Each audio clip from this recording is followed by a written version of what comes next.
Timur. Yang sudah siap untuk mendengarkan ceritanya?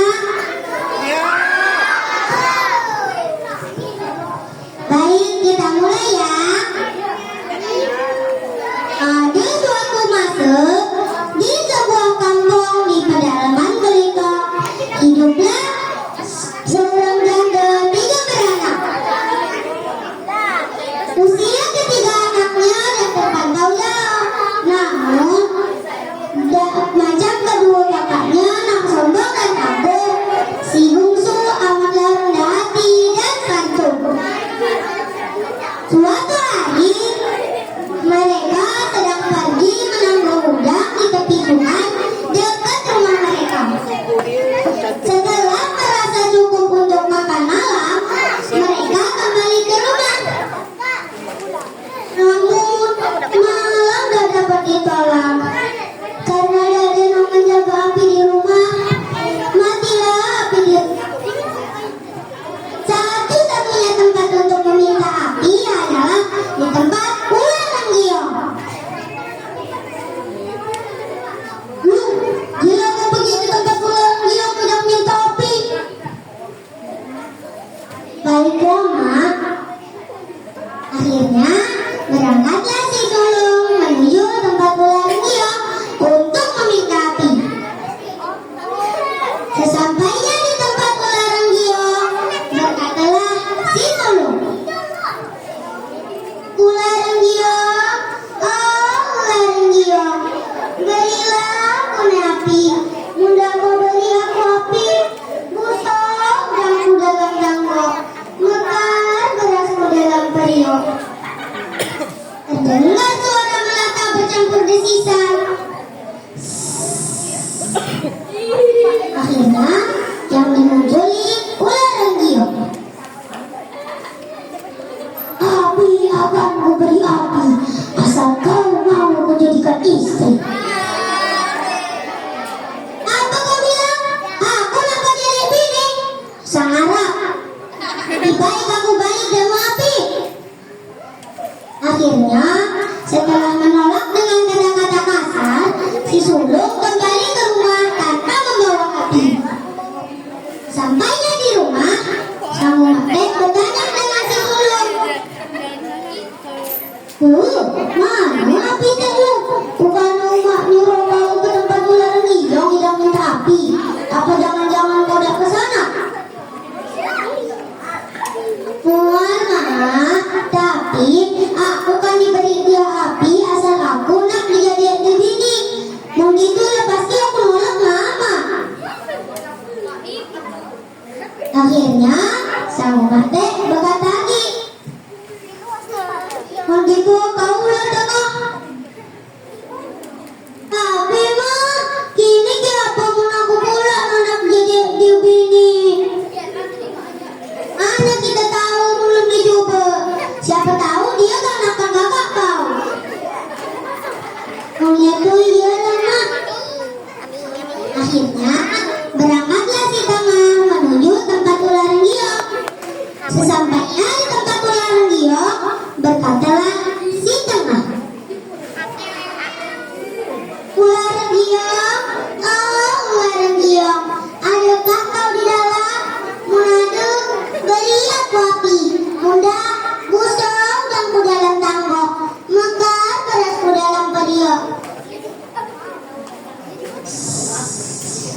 "Api akan kuberi api, asal kau mau menjadikan istri." "Apa kau bilang? Aku nak cantik naik nak kau jadi bini? Dan nak, dasar ular melata, tak bertangan tak berkaki. Lebih baik aku balik ke rumah api." Akhirnya dengan kata kasarnya itu, si tengah pun kembali ke rumah. Sampainya di rumah, bertanya lagi si umat teh, "Mana pula api teh tengah?"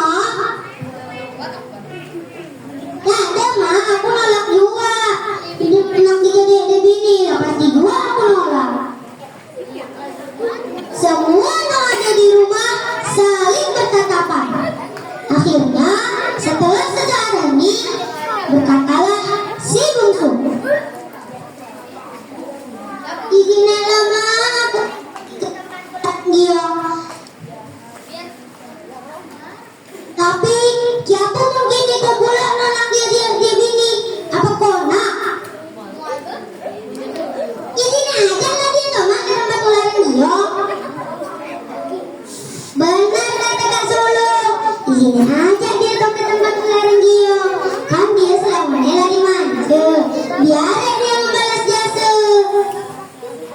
Akhirnya, setelah kehendak kedua kakaknya dan oleh keinginannya sendiri, si bungsu pun pergi ke tempat ular Renggio. Sampainya di tempat ular Renggio, berkatalah si bungsu, "Ular Renggio, oh ular Renggio, berilah aku api. Munda kau beri aku api, buso udangku dalam tanggo, mekar berasku dalam periuk. Aku adalah ular Renggio yang tadi kau panggil. Ada apa kau datang ke sini?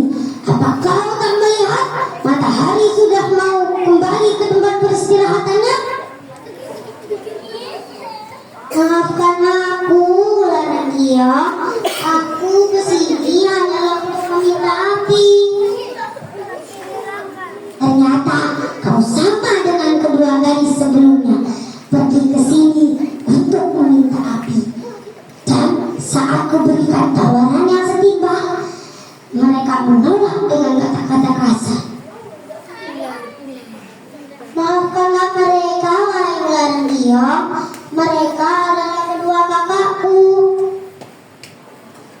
Akan ku maafkan, asal kau tahu, aku bukanlah ular yang pendendam. Jadi, apakah kau akan memberikanku api, wahai ular Renggio?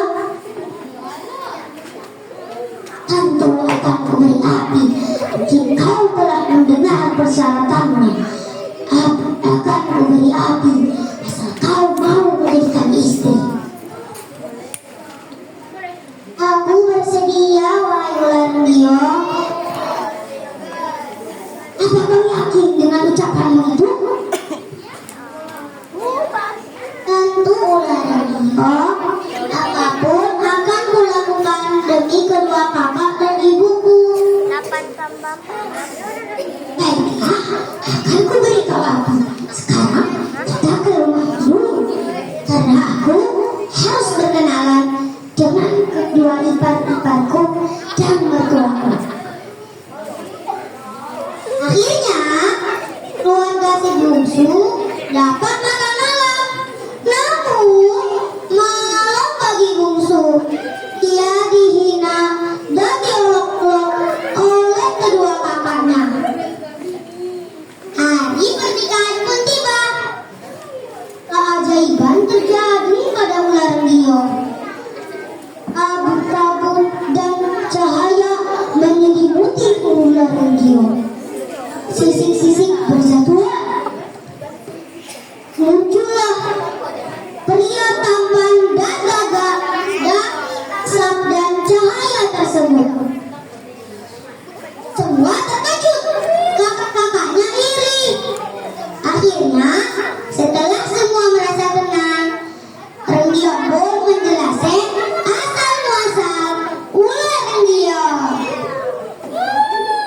Sebenarnya, dia adalah anak ayah. Kemanapun ayahnya berlayar, dia selalu ikut. Seperti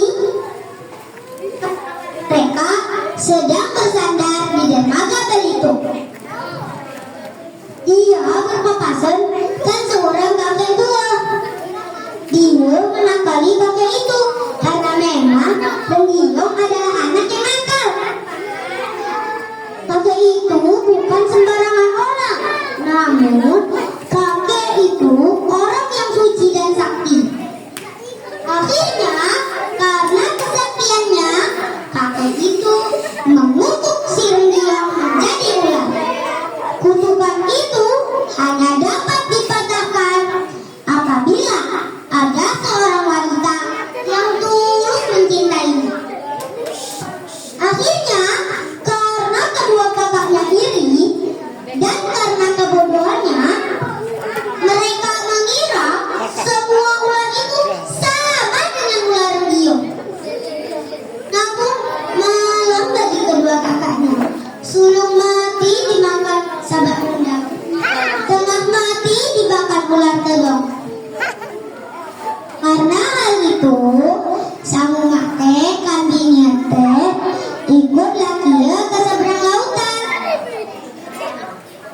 Pesan dari cerita ini adalah kita tidak boleh sombong, karena sombong tidak akan mempermudah hidup kita.